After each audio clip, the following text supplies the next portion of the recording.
ನಮಸ್ಕಾರ ಸ್ನೇಹಿತರೆ. ನಮ್ಮ ದೇಶದಲ್ಲಾಗಿರ್ಬೋದು, ನಮ್ಮ ರಾಜ್ಯದಲ್ಲಾಗಿರಬೇಕು, ಇದ್ದಕ್ಕಿದ್ದಾಗೆ ನಮ್ಮ ದಿನ ಬಳಕೆಗೆ ಬೇಕಾಗುವಂಥ ವಸ್ತುಗಳ ಮೇಲೆ ಬೆಲೆ ದಿಢೀರಂತ ಜಾಸ್ತಿ ಆಗುತ್ತೆ. ಒಂದೇ ಸಲಕ್ಕೆ ಈರುಳ್ಳಿಗೆ 200 ರೂಪಾಯಿ ಕೆಜಿವರೆಗೂ ಹೋಗಿದ್ದನ್ನು ನಾವು ನೋಡಿದ್ದೇವೆ. ಅದೇ ರೀತಿ ಟೊಮೆಟೊ 150ರ ಗಡಿ ದಾಟಿರೋದನ್ನು ನಾವು ನೋಡಿದ್ದೇವೆ. ಎಣ್ಣೆಗಳಿಗೆ 200ವರೆಗೂ ಹೋಗಿದ್ದನ್ನು ನಾವು ನೋಡಿದ್ದೇವೆ ಲೀಟ್ರಿಗೆ. ಈಗಲೂ ಕೂಡ ಅಷ್ಟೇ, ಎಲ್ಲ ಕಾಳುಗಳು ಕೂಡ 180, 180, 200 ಗಡಿ ಜಾಸ್ತಿಯಾಗಿ ದಾಟಿದೆ. ಅಂದರೆ ಅದರಲ್ಲೂ ಕೂಡ ಕ್ವಾಲಿಟಿಗಳಿದೆ. First quality, second quality, third quality ಅಂತ ಇದೆ. ಈ ಕ್ವಾಲಿಟಿಗಳು ಕೂಡ ಅನೇಕ ರೀತಿಯಾದಂಥ ಮಿಶ್ರಣಗಳು ಹೋಗುತ್ತೆ. ಅದಕ್ಕೆ ತಕ್ಕಾದಂಥ ನಿಮಗೆ ಟಾಪ್ ಕ್ವಾಲಿಟಿ ಬೇಕಂದರೆ 180ರಿಂದ 200 ರೂಪಾಯಿ ಮೇಲೆ ಇರುತ್ತೆ. ಯಾಕೆ ಈ ರೀತಿ ಪದೇ ಪದೇ ಈ ಬೆಲೆಗಳು ಜಾಸ್ತಿ ಆಗುತ್ತೆ? ತರಕಾರಿಗಳು ಶೇಖರಣೆ ಮಾಡಿ ಇಡುವಂತಹ ಇನ್ನೂ ತಂತ್ರಜ್ಞಾನಗಳನ್ನು ನಾವು ಅಳವಡಿಸ್ಕೊಂಡಿಲ್ಲ, ಆ ಲೆವೆಲ್ಗೆ ನಾವು ಇನ್ನೂ ಬಂದಿಲ್ಲ ಅಂತ ಆಯಿತು ಬಿಡಿ. ಆದರೆ ಈ ಕಾಳುಗಳನ್ನು ಶೇಖರಣೆ ಮಾಡಿ ಇಡ್ಬೋದಲ್ವಾ? ಶೇಖರಣೆ ಮಾಡಿ ಇಡುವಂಥ ಒಂದು ಅವಕಾಶ ಇದ್ದರೂ ಕೂಡ ಯಾಕೆ ಇದರ ಬೆಲೆ ಜಾಸ್ತಿ ಆಗುತ್ತೆ? ಇಂಥ ಅನೇಕ ವಿಚಾರಗಳ ಬಗ್ಗೆ ನಾವು ಯೋಚನೆ ಮಾಡಲೇಬೇಕು ಸ್ನೇಹಿತರೆ. ಇದೇ ವಿಚಾರ ನೀವು ಜಪಾನಿಗೆ ತಗೊಂಡಾಗ, ಜಪಾನಲ್ಲಿ ಒಂದು ಎಕ್ಸಾಂಪಲ್ಗೆ ಹೇಳ್ತೀನಿ ಸ್ನೇಹಿತರೆ. ಒಂದು ಈರುಳ್ಳಿಗೆ 1 kg ಇದ್ದಂಥ ಈರುಳ್ಳಿ ಇಲ್ಲಿಯ ಬೆಲೆಗೆ ಬಂದವಳು ಕೂಡ 150 ಗಡಿ ದಾಟಿದೆ. ಅಲ್ಲಿ ಜಾಸ್ತಿ ಆದಾಗ, ಆ ಜಾಸ್ತಿ ಆಗುವ ಸಮಯದಲ್ಲಿ ಅಲ್ಲಿಯ ಜನರುಗಳು ಅದರ ಬಳಕೆಯನ್ನೇ ಬಿಟ್ಬಿಡ್ತಾರೆ ಸ್ನೇಹಿತರೆ. ಒಂದು 3 ದಿನ 4 ದಿನ ಈರುಳ್ಳಿ ತಿಂದಿಲ್ಲ ಅಂದರೆ ಏನೂ ಆಗಲ್ಲ.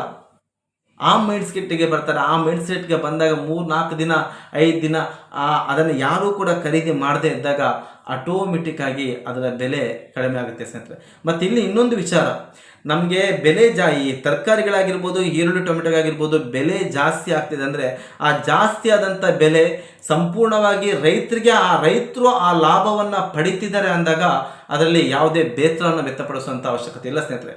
ಯಾಕಂದರೆ ರೈತರಿಗೆ ಲಾಭ ಹೋಗಲಿ, ದೇಶದ ಬೆನ್ನೆಲುಬೇ ರೈತ. ಇವತ್ತು ರೈತ 2 ಲಕ್ಷ 3 ಲಕ್ಷಕ್ಕೋಸ್ಕರ ಅನೇಕ ಜನರು ಆತ್ಮಹತ್ಯೆ ಮಾಡ್ಕೊಳ್ಳೋದನ್ನು ನಾವೇ ಕಣ್ಣಾರೆ ನೋಡಿದ್ದೇವೆ. ಅಂಥ ಸಮಯದಲ್ಲಿ ಡೈರೆಕ್ಟಾಗಿ ರೈತರಿಗೆ ಏನಾದರೂ ಆ ಲಾಭಾಂಶ ಪಡಿತಿದೆ ಅಂದರೆ ಖುಷಿನೇ. ಆದರೆ ಇಲ್ಲಿ ರೈತರಿಂದ ಕಡಿಮೆಗೆ ಪಡೆದು ಮಿಡ್ಲಲ್ಲಿ ಇರುವಂಥವ್ರು, ಈ ಬ್ರೋಕರ್ಗಳು ಏನು ಹೇಳ್ತಾರೆ, ಅವರುಗಳು ಅತಿ ಹೆಚ್ಚು ಲಾಭವನ್ನು ಪಡಿತಿದ್ದಾಗ ಆ ಕಡೆ ರೈತರಿಗೂ ಹೋಗ್ತಿಲ್ಲ, ಈ ಕಡೆ ಜನಸಾಮಾನ್ಯ ಬರ್ತಿಲ್ಲ. ಮಿಡ್ಲಲ್ಲಿರುವಂಥ ಕೋಟ್ಯಾಧಿಪತಿ ಕೋಟಿಗಳ ಮೇಲೆ ಕೋಟಿ ದುಡಿತಿದೆ ಅಂದಾಗ ಆ ಸಮಯದಲ್ಲಿ ಜನಸಾಮಾನ್ಯರಂಥ ನಾವುಗಳು ಯೋಚನೆ ಮಾಡಬೇಕು ಸ್ನೇಹಿತರೆ. ಒಂದು 4 ಯಾವುದರ ಬೆಲೆ ಏರಿಕೆ ಜಾಸ್ತಿ ಆಗಿದೆ, ಆ ಬೆಲೆ ಏರಿಕೆ ಜಾಸ್ತಿ ಆದಾಗ ಒಂದು 4 ಜನ ಎಲ್ಲರೂ ಹುಮ್ಮಸ್ಸಿಂದ ಸ್ವಲ್ಪ ಕಷ್ಟ ಆಗ್ಬೋದು, ಕಷ್ಟ ಆದರೂ ಪರವಾಗಿಲ್ಲ, ಅದನ್ನು ಬಳಸ್ತಾ ಇದ್ದಾಗ ಆಟೋಮೆಟಿಕ್ ಆಗಿ ಆ ಬೆಲೆ ಸಹಜ ಸ್ಥಿತಿಗೆ ಬಂದೇ ಬರುತ್ತೆ ಸ್ನೇಹಿತರೆ. ಇನ್ನೊಂದು, ಇದ್ದಕ್ಕಿದ್ದಾಗೆ ಟೊಮೆಟೊ ರೇಟ್ ಜಾಸ್ತಿ ಆಗುತ್ತೆ, ಇಲ್ಲ ಈರುಳ್ಳಿ ರೇಟ್ ಜಾಸ್ತಿ ಆಗುತ್ತೆ ಅಂದರೆ ಅಲ್ಲಿ ನಮ್ಮ ಸರ್ಕಾರಗಳ ತಪ್ಪು ಕೂಡ ಇದೆ. ಯಾಕಂದರೆ ಒಂದು ಬೆಲೆ ನಮ್ಮ ದೇಶಕ್ಕೆ ಏನು ಬೇಕು, ನಮ್ಮ ರಾಜ್ಯಕ್ಕೆ ಏನು ಬೇಕು, ಎಷ್ಟು ಬೆಳಿತೀವಿ ಅನ್ನೋದು ಮೇಯ್ನಾಗಿ ಒಂದು ಗೈಡ್ನೆಸ್ ಕೊಡಬೇಕು ಸ್ನೇಹಿತರೆ. ಎಲ್ಲರೂ ಟೊಮೆಟೊನೇ ಬೆಳೆದ್ರು, ಮಾರ್ಕೆಟಲ್ಲಿ ಟೊಮೆಟೊ ರಾಶಿ ಬಂದುಬಿಡ್ತು, ಅತಿ ಜಾಸ್ತಿ ಆಯಿತು, ಆಗ ಬೆಲೆ ಖಂಡಿತವಾಗಿಯೂ ಕುಸಿಯುತ್ತೆ. ಆದರೆ ಇಲ್ಲಿ ಜಾಸ್ತಿನೂ ಆಗಬಾರ್ದು, ಕಡಿಮೆನೂ ಆಗಿರ್ಬಾರ್ದು. ಆ ಕಡಿಮೆನೂ ಆಗಬಾರ್ದು, ಆ ಬ್ಯಾಲೆನ್ಸ್ ರೀತಿಯಲ್ಲಿ ತಗೊಂಡು ಹೋಗ್ತೀವಲ್ವ, ಆ ಬ್ಯಾಲೆನ್ಸ್ ರೀತಿಯಲ್ಲಿ ತಗೊಂಡು ಹೋಗುವುದೇ ನಿಜವಾಗಿಯೂ ಸರ್ಕಾರಗಳು, ರಾಜಕಾರಣಿಗಳು ಮಾಡುವಂಥ ಅದೊಂದು ಜವಾಬ್ದಾರಿಯುತದಂಥ ಕೆಲಸ ಆಗಿದೆ ಸ್ನೇಹಿತರೆ. ಆದರೆ ಆ ರೀತಿ ಕೆಲಸಗಳು ಇಲ್ಲ, ಆಗಲ್ಲ. ಇದ್ದಕ್ಕಿದ್ದಾಗೆ ಗಗನಕ್ಕೆ ಬೆಲೆ ಇರುತ್ತೆ, ಇದ್ದಕ್ಕಿದ್ದಾಗೆ ಕುಸಿಯುತ್ತೆ. ಗಗನಕ್ಕೆ ಏರಿದಾಗಲೂ ಕೂಡ ರೈತರಿಗೆ ಏನೂ ಸಿಗಲ್ಲ, ಕುಸಿದಾಗಂತೂ ಅವ್ರಿಗೇನೂ ಸಿಗಲ್ಲ ಬಿಡಿ.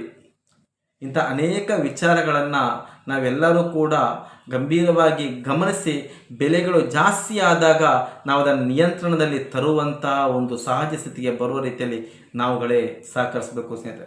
ಮತ್ತು ಇನ್ನೊಂದು, ಮೊನ್ನೆ ಹಾಲಿನ ಬೆಲೆ 2 ರೂಪಾಯಿ ಲೀಟ್ರಿಗೆ 2 ರೂಪಾಯಿ ಜಾಸ್ತಿ ಮಾಡಿದ್ರು ಅಂದ್ಕೊಂಡಾಗ ಬೀದಿಗಿಳಿದು ಹೋರಾಟ ಮಾಡಿದ್ರು ಅನೇಕ ಜನರಿದ್ದಾರೆ ಸ್ನೇಹಿತರೆ. ಯಾಕಂದರೆ ಅದ್ರ ಬಗ್ಗೆ ನಾನು ಅದಕ್ಕೆ ಆ ಹೋರಾಟಕ್ಕೆ ನಾನು ಬೆಂಬಲವನ್ನು ನೀಡಲಿಲ್ಲ. ಯಾಕಂದರೆ 2 ರೂಪಾಯಿ 4 ರೂಪಾಯಿ ಒಂದು ಲೀಟ್ರಿಗೆ ಜಾಸ್ತಿ ಆಯಿತು ಅಂದರೆ ಆ ಜಾಸ್ತಿ ಆದಂಥ ದುಡ್ಡು ಆ ರೈತರಿಗೆ ಸೇರುತ್ತೆ. ಒಂದು ಹಸುವನ್ನು ಸಾಕುವವನಿಗೆ ಗೊತ್ತು ಅದರ ಕಷ್ಟ ಎಷ್ಟು, ಅದು ಎಷ್ಟು ಶ್ರಮ ಪಡಿಬೇಕು ಅಂತ. ಒಂದು ದನವನ್ನು ಸಾಕಿ ಅದರಿಂದ ಒಂದು 5 ಲೀಟ್ರು 6 ಲೀಟ್ರು ನಾವು ಹಾಲನ್ನು ತೆಗಿತೀವಂದರೆ ಆ ಹಾಲನ್ನು ಪಡೆಯೋರಿಗೆ ಗೊತ್ತು. ಬೆಳಗ್ಗೆ 4 ಗಂಟೆ ಎದ್ದು ಸಾಯಂಕಾಲ 8 ಗಂಟೆವರೆಗೂ ಅವರು ಅದರ ಹಿಂದೆ ಎಷ್ಟು ಟೈಮ್ ಸ್ಪೆಂಡ್ ಮಾಡ್ತಾರೆ, ಎಷ್ಟು ಕಷ್ಟಪಡ್ತಾರೆ ಅಂತ. ಹಾಲಿಗೆ ಯಾವುದೇ ಕಾರಣಕ್ಕೂ ಜಾಸ್ತಿ ಆದಾಗಲೂ ಯಾರು ಕೂಡ ಅದಕ್ಕೆ ಹೋರಾಟ ಮಾಡಲೇಬಾರ್ದು. ಯಾಕಂದರೆ ಅದು ಹೋಗೋದು ರೈತರಿಗೆ, ನಮ್ಮ ರೈತರಿಗೆ ಹೋಗಲಿ, ಒಂದು 2 ರೂಪಾಯಿ ಜಾಸ್ತಿ ತಗೊಳ್ಳಿ, ಏನು ಪರವಾಗಿಲ್ಲ. ಶರಾಬಿಗೆ ಅದು 1 ಲೀಟ್ರಿಗೂ ಕ್ವಾರ್ಟರ್ ಗೊತ್ತಿಲ್ಲ, ಒಂದು 10 ರೂಪಾಯಿ ಜಾಸ್ತಿ ಆಗಲ್ಲ, 15 ರೂಪಾಯಿ ಜಾಸ್ತಿ ಆದರೂ ಕುಡಿಯೋರು ಇದ್ದಾರೆ ಅನ್ನುವಾಗ ಒಂದು 2 ರೂಪಾಯಿ ಜಾಸ್ತಿ ಕೊಟ್ಟು ಹಾಲನ್ನು ಸೇವನೆ ಮಾಡೋದ್ರಲ್ಲಿ ಏನು ತಪ್ಪು ಇಲ್ಲ ಸ್ನೇಹಿತರೆ. ಇಂಥ ಅನೇಕ ಉತ್ತಮವಾದ ವಿಚಾರಗಳನ್ನು ಈ ಚಾನಲ್ ಮೂಲಕ ತಿಳಿಸ್ತಾ ಬರ್ತೀನಿ. ಈ ಚಾನಲ್ನ ಸಬ್ಸ್ಕ್ರೈಬ್ ಮಾಡಿ, ವಿಡಿಯೋ ಇಷ್ಟ ಆಯಿತು ಅಂದರೆ ಲೈಕ್ ಮಾಡಿ, ನಿಮ್ಮ ಅನಿಸಿಕೆಗಳನ್ನು ಕೂಡ ತಿಳಿಸಿ.